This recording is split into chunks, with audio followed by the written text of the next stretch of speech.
कलयुग का स्थान 5 जगहों पर बताया गया है, यानी कि 5 जगहों पर कलयुग का निवास है।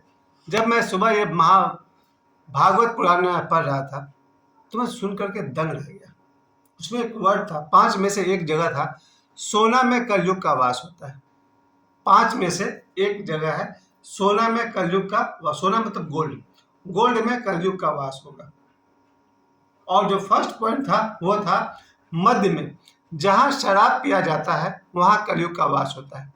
और बीच में 3 जगह और है जहां कलयुग का वास होता है। जब मैं ये पढ़ रहा था श्रीमद् भागवत महापुराण, परीक्षित जी के मुंह से ये बात मैं सुन रहा था। परीक्षित जी बता रहे थे, परीक्षित जी मतलब अभिमन्यु के पुत्र। याद कीजिए, महाभारत में अर्जुन के पुत्र अभिमन्यु और अभिमन्यु के पुत्र परीक्षित। परीक्षित जी जब राजा बनते हैं उसी समय भगवान कृष्ण अपना शरीर छोड़ देते हैं, और भगवान श्री कृष्ण के शरीर छोड़ते ही कलयुग का आगमन होता है।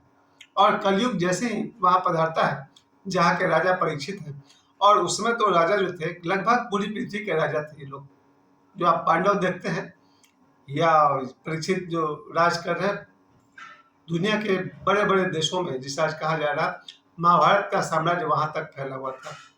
तो राजा परीक्षित ने देखा कि कलयुग उनके राज्य में प्रवेश कर गया है।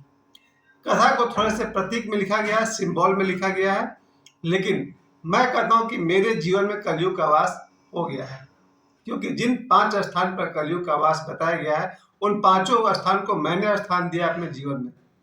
कलयुग जब वहां पर हावी होता है, राजा परीक्षित देख लेते हैं कि कलयुग प्रवेश कर गया है, वो कलयुग से युद्ध करना चाहते हैं, तलवार से उसे काटने वाले होते हैं।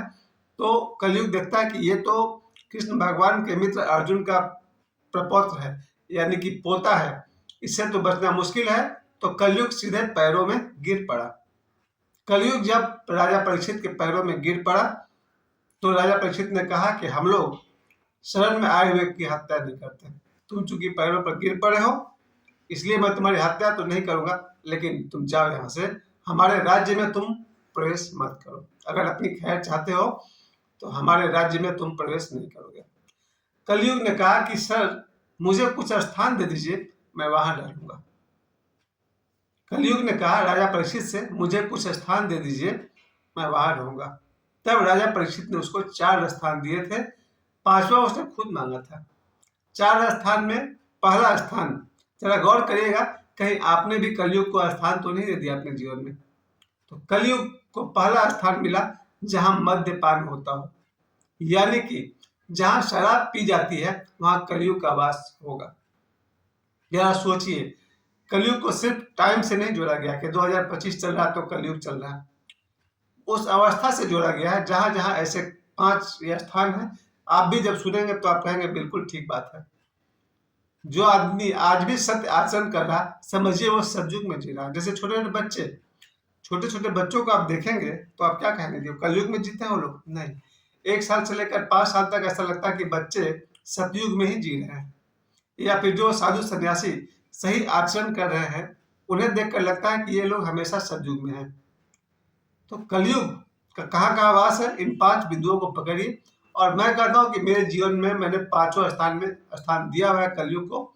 तो पहला स्थान था मद्यपान, जहां शराब पी जाती हो वहां कलयुग का वास होता है। अब इसे समझाने की जरूरत नहीं, जो लोग शराब पीते हैं उनका क्या हालत होती है और उनके परिवार में क्या माहौल चलता है, उनके दोस्तों में क्या चलता है, समाज में क्या प्रतिष्ठा है, आप सभी जानते हैं। तो शराब पीना मतलब कलयुग को स्थान देना कि आ जाओ भाई मेरे माथे पर बैठ जाओ। दूसरा स्थान जुआ। राजा परीक्षित करते हैं कि जहां जुआ खेला जा रहा वहां कलयुग का वास होता है। जुआ में क्या बुराई है? जुआ में ऐसी बुराई है कि आदमी लालच में सब कुछ गवा देता है। आपने देखा है महाभारत में कैसे द्रौपदी तक को दांव पर लगा दिया गया और हार भी गए लोग। और आज के युग में 2026 में ऐसे बहुत सारे लोग हैं, जब वो जुआ खेलने बैठते हैं रुपए पैसे तो हारते भी हैं, अपने हाथ की घड़ी, जिस साइकिल से आया है वो साइकिल हार जाते हैं, बाइक से आया है तो बाइक हार जाते हैं, कुछ कर्ज लेकर के खेलते हैं वो भी हार जाते हैं। और मेरी निजी राय है, जो मैंने अपनी माँ से सीखा है, कि शेयर मार्केट को भी मेरी माँ जुआ कहा करती थी कि बेटा ये भी जुआ है, आज बढ़ता है कुछ देर बाद घटता है, कुछ सेकंड बाद बढ़ता है फिर घटता है। तो देखा जाए तो जुआ में कलयुग का वास है। पहला पॉइंट मैंने आपसे कहा, जहां मद्यपान होता हो वहां कलयुग का वास है। दूसरी बात मैंने कही कि जहां जुआ खेला जाता है वहां कलयुग का वास है। तीसरी बात, जहां स्त्री प्रसंग होता है वहां कलयुग का वास है। यहाँ स्त्री प्रसंग का मतलब हुआ जहां सिर्फ स्त्री पुरुषों के बीच शरीर के संबंध चलते हों, वासना के संबंध चलते हों, वहां कलयुग का वास है। स्त्री पुरुष का संबंध प्रेम में भी हो सकता है। दो प्रेमी अगर शरीर के संबंध में होते हैं वहां कलयुग का वास नहीं है, क्योंकि प्रेम अपने आप में बहुत ऊंची चीज है। पति पत्नी अगर शारीरिक संबंध है वहां कलयुग का वास नहीं होगा। लेकिन जहां स्त्री पुरुष सिर्फ देह व्यापार में लगे हों, एक दूसरे को शरीर बेचने खरीदने में लगे हों, वहां कलयुग का वास होता है। पहली बात, जहां शराब पी जाती हो वहां कलयुग का वास है। दूसरी बात, जहां जुआ खेला जा रहा हो वहां कलयुग का वास है। तीसरी बात, जहां स्त्री पुरुष के बीच विषय प्रसंग होता हो, देह का लेन देन होता हो, देह का व्यापार होता हो, वहां कलयुग का वास होता है। चौथी बात, कलयुग को चौथा स्थान दिया जाता है जहां हिंसा होता हो। जब लोग झगड़े करते हैं, मारपीट करते हैं, हिंसा करते हैं, गाली गलौज करते हैं, वहां कलयुग का वास होता है। जरा सोचिए, जहां मारपीट होती है जरा उनका शक्ल देखिए आप। दो लड़ने झगड़ने वाले का चेहरा देख करके जरा उसका वीडियो को दोबारा देखिए, आपको लगेगा ये आदमी क्या से क्या हो गया इसको।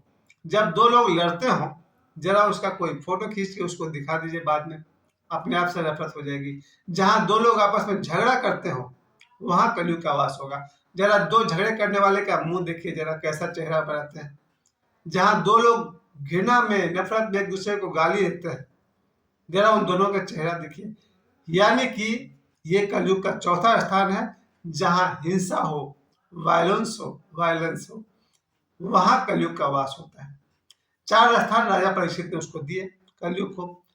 पहला, जहां पर शराब पी जाती हो। दूसरा, जहां जुआ खिलाया जाता हो। तीसरा, जहां हिंसा होता हो। और चौथा क्या था, मैं खुद ही भूल जा रहा हूँ, स्त्री प्रसंग होता हो, वहां कलयुग का वास है। तब कलयुग ने कहा कि सर एक और दे दीजिए, हमको 5 स्थान दीजिए रहने के लिए। तब राजा परीक्षित ने उसे एक स्थान और दिया, सोना में तुम्हारा वास होगा, यानी गोल्ड में तुम्हारा वास होगा, यानी कि धन में तुम्हारा वास होगा। यहाँ गोल्ड का मतलब हो गया क्योंकि उस जमाने में सोना का सिक्का चलता था। जहां भी धन का व्यापार होगा, धन का लेन देन होगा, वहां कलयुग का वास करेगा। क्योंकि जरा सोचिए, कोई दुकानदार जिसको कि आपको 10 रुपए देने हो, अगर आप उसे 9 रुपया दीजिए, फिर देखिए उस दुकानदार की क्या हालत होगी। या दुकानदार आपको 6 रुपया लौटाना हो और वो आपको 5 रुपया लौटा दे, फिर अपनी हालत देखिए।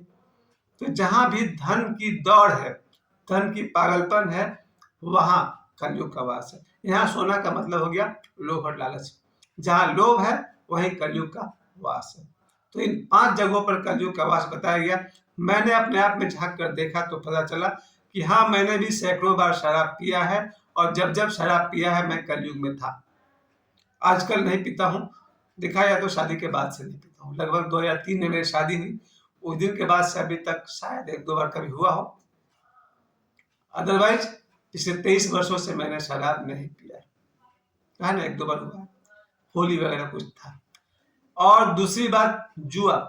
जुआ तो मैंने कभी बचपन से खेला नहीं, लेकिन मैंने शेयर मार्केट में काम किया है और उसके लिए मैं शर्मिंदा हूँ, क्योंकि उतना देर भी कलयुग को मैंने अपने जीवन में वास दिया है।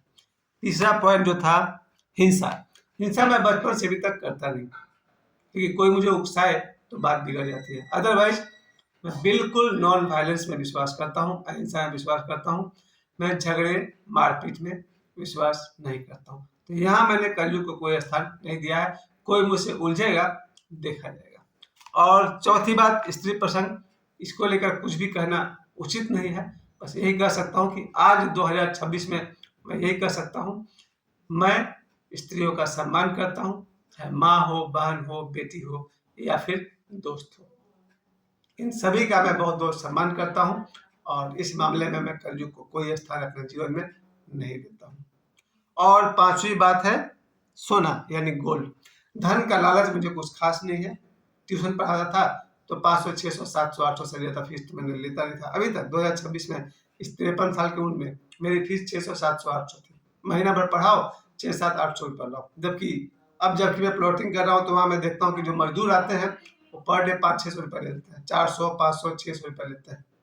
चलिए एक बार फिर से वही सूचना दे दूं, माँ काली वाटिका जहां मैं प्लॉटिंग का काम कर रहा हूं, वहां आज भी प्लॉट अवेलेबल है, अभी भी अवेलेबल है। फरगाबाद छठ तालाब के सामने माँ काली का मंदिर है, उसके बगल में माँ काली वाटिका, प्लॉट अवेलेबल है। इन्वेस्टमेंट के लिए या घर बनाने के लिए अवश्य पधारें। तो आपने जाना आज कलयुग का वास किन 5 स्थानों में है। अपने जीवन को गौर करिए और कलयुग में नहीं सतयुग में जीना है इसी 2026 में। धन्यवाद।